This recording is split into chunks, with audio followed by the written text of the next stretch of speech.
Welcome back Aizawa family. Animoza में आपका स्वागत है। आज द समर हिकारू राइड का सेकंड एपिसोड का एक्सप्लेनेशन हम करने वाले हैं, वो भी हिंदी में। अगर आपने पहला एपिसोड ना देखा हो तो पहले उसे जाकर देख लीजिएगा।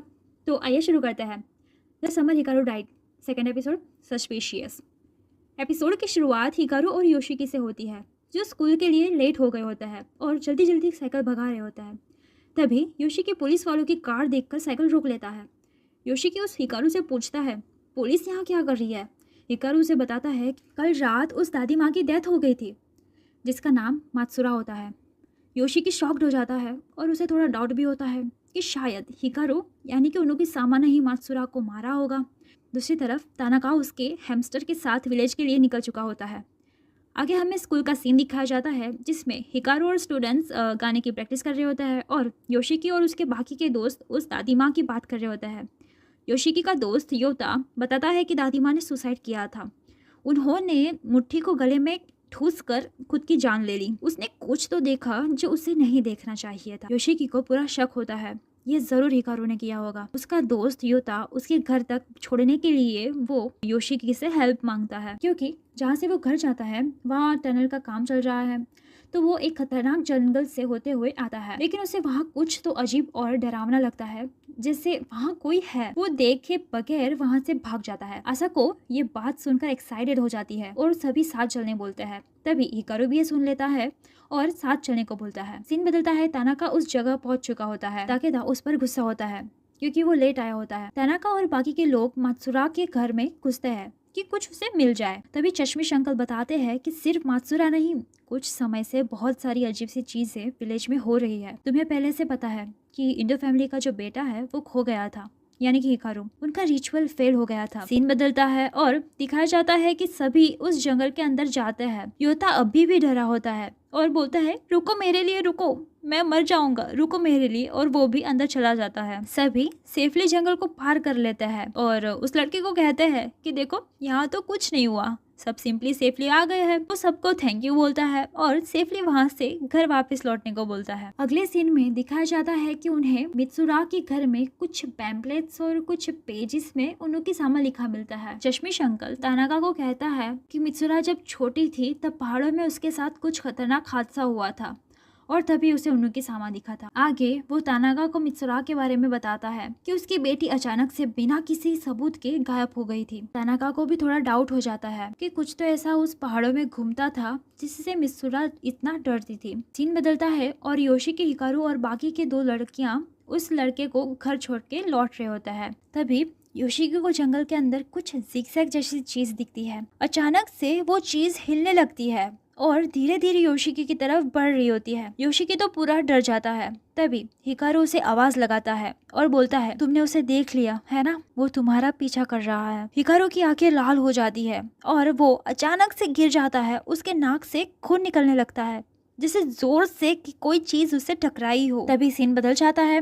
तानाका उन तीनों लोगों को मिसाका के घर ले आता है, क्योंकि उसे पता लग गया है कि जितना सोचा था उससे ज्यादा खराब सिचुएशन यहाँ पर हो चुकी है। तो ये सबसे ज्यादा सेफर प्लेस है। तानाका ने मंदिर के आसपास छोटा सा बैरियर लगा दिया होता है ताकि कोई नुकसान ना पहुंचे। तानाका उनको बोलता है कि मैं सुबह उस पहाड़ पे जाके आया और मुझे कुछ मिला। उसे एक बैग मिला होता है जो हिकारू के पापा कोएही का होता है, लेकिन शायद हिकारू उस बैग को चुपके से ले गया होगा। उसके अंदर एक डरावना काला पत्थर होता है, जैसे कि वो किसी का सर हो, लेकिन ये चीज मोस्टली आत्माओं को दूर भगाने का काम करती है। तानाका को लगता है कि शायद इस पत्थर की वजह से पहाड़ पर अब कोई आत्मा नहीं है, लेकिन कुछ तो गड़बड़ है। अगर इसे रखने से सब कुछ ठीक हो जाता तो पहले सब कुछ ठीक हो चुका होता। जो भी आत्मा है वो पहाड़ से नीचे आ चुकी है और उसने हमारी बीच छुपने का रास्ता ढूंढ लिया है। ये बात सुनकर वो तीनों लोग शॉक्ड हो जाते हैं और डर जाते हैं। तानाका तो देखने में एकदम ही एक्साइटेड लगता है मॉन्स्टर को मारने के लिए। सीन बदलता है और दिखाया जाता है कि जोर की आवाज़ से आसाको डर जाती है और वो यूकी को लेकर बिना पीछे देखे भाग जाती है। योशिकी हिकारू से पूछता है, क्या किया तुमने? जो भी था बहुत ही अजीब था। वो अजीब सी चीज़ योशिकी के अंदर घुसना चाहती थी, लेकिन हिकारू उस चीज़ को कुचल के खा लेता है। हिकारू योशिकी को कहता है कि तुम मेरे सिवा किसी और चीज़ को मत देखना, क्योंकि तुम देखते हो तो इसी वजह से वो तुम्हारे पीछे पड़ जाती है। वो लोग सच में अकेले हैं, तो तुम सिर्फ मुझे देखो, सिर्फ मैं ही तुम्हें जुड़ सकता हूँ। योशिकी को कुछ समझ नहीं आता। हिकारू की सारी बातें उसके सिर के ऊपर से चली जाती है। यूका और आसाको बाहर उनका इंतज़ार कर रहे होते हैं। दोनों जंगल से बाहर आते हैं।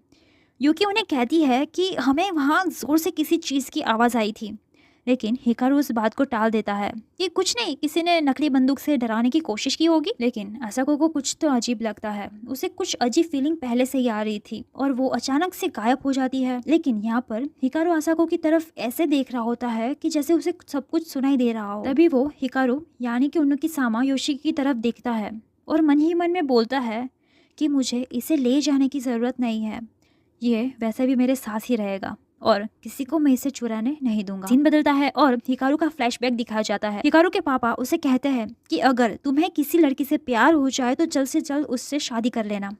हिकारू उनसे पूछता है अगर मैं शादी ना करूँ तो क्या होगा। उसके पापा उसे जवाब देते हैं कि उन्नोकी सामा उसे पहाड़ों में लेकर चला जाएगा। यह एक इंडो का फैमिली रूल है। उसके पापा उसे कहते हैं कि हमने एक अग्रीमेंट कर लिया है, वो हमारी फैमिली को नहीं छुएगा। अगर तुम उससे शादी कर लोगे तो वो सेफ रहेगी। हिकारू उनसे पूछता है कि वो लोगों को ऐसे क्यों लेकर जाता है। पापा उसे कहते हैं क्योंकि वो अकेले होते हैं, लेकिन वो हमारे परिवार को परेशान नहीं करेंगे। इसके बजाय वो उसे लेकर जाता है जो हमारे ज़्यादा करीबी होता है। वैसे तो ये सभी बातें तथ्य है। सीन बदलता है। योशिकी और हिकारू को दिखाया जाता है। हिकारू उसे अपने अंदर क्या है वो दिखाता है। योशिकी उसके अंदर हाथ डालता है। उसे अंदर ठंडा लगता है जैसे कोई मैरिनेटेड चिकन हो। हिकारू योशिकी को कहता है तुम्हें पता है तुम बहुत गर्म हो, अच्छा महसूस हो रहा है। योशिकी अपना हाथ और अंदर ऊपर लेकर जाता है। अचानक से ऐसा लगता है जैसे कि वो अंदर खींचा जा रहा हो। तभी वो अपना हाथ बाहर निकाल लेता है। हिकारू हंसने लगता है और बोलता है तुम डर गए क्या। योशिकी हिकारू की बॉडी देखकर शर्मा जाता है और उसे शर्ट बंद करने को बोलता है। अगले सीन में हमें उस लेडी को दिखाया जाता है जो हिकारू को देखकर डर गई थी। वो लेडी योशिकी को शॉप में देखती है जिसका नाम राई कुरेबायाशी होता है। योशिकी बाहर निकलता है और उसके दिमाग में अभी भी वो अजीब सी चीज़ घूम रही होती है। तभी वो लेडी उसका हाथ पकड़ लेती है और उसे कहती है कि तुम बड़ी खतरनाक चीज़ के ज़्यादा करीब जा रहे हो, इसे अभी बंद कर दो वरना तुम भी अंदर मिक्स हो जाओगे। योशिकी उस लेडी से पूछता है आपका कहने का मतलब क्या है, मिक्स हो जाऊंगा मतलब? अगर तुम उसके ज़्यादा करीब चले गए तो तुम इंसान नहीं रहोगे। योशिकी डर जाता है। उनसे पूछता है लेकिन आप है कौन। वो कहती है मैं सिर्फ एक हाउसवाइफ हूँ, मैं ऐसी चीज़ देख सकती हूँ जो कोई और नहीं देख सकता, मैं झूठ नहीं बोल रही। वो लेडी पहाड़ के बारे में बताती है जहाँ हिकारू मिसिंग हुआ था। वो कहती है कि वहाँ से उसे अक्सर ख़राब एहसास होता था।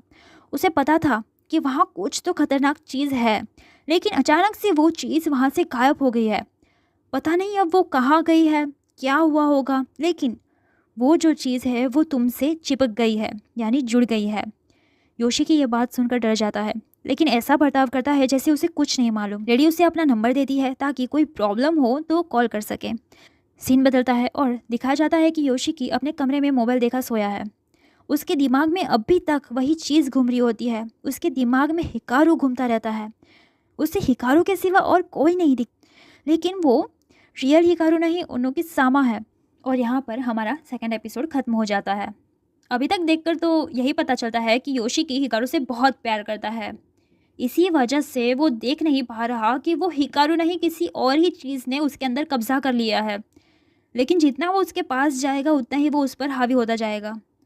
तो आइज़ आवर फैमिली, चैनल को सब्सक्राइब करना मत भूलिएगा और वीडियो को लाइक कर देना। मिलते हैं अगले वीडियो में।